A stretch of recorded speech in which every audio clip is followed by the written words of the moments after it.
Welcome to Let Me Fix This. Enjoy the video. You start by signing into your Google account and confirming storage under Google One. This centralizes billing and quota management. Once signed in, open Drive.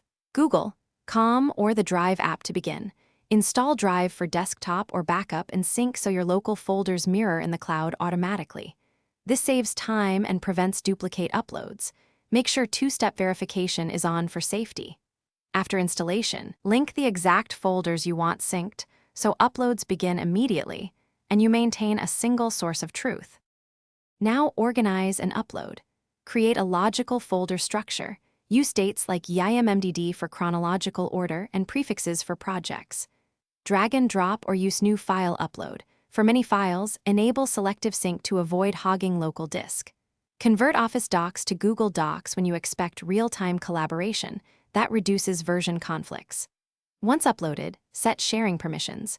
Viewer, commenter, or editor depending on needs. Make sure to use descriptive file names and color code folders for quick visual scanning. Finish by sharing and maintaining your drive effectively. Share links or invite specific people and restrict access or set expirations when required. That protects sensitive data. Use activity and version history to restore earlier copies or audit edits so accidental changes are reversible. Once done, keep Drive for desktop running to maintain sync.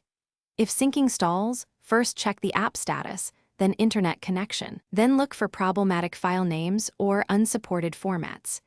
If unresolved, pause sync, restart the app, and re-enable. Thanks for watching. If you found this helpful, don't forget to like and subscribe.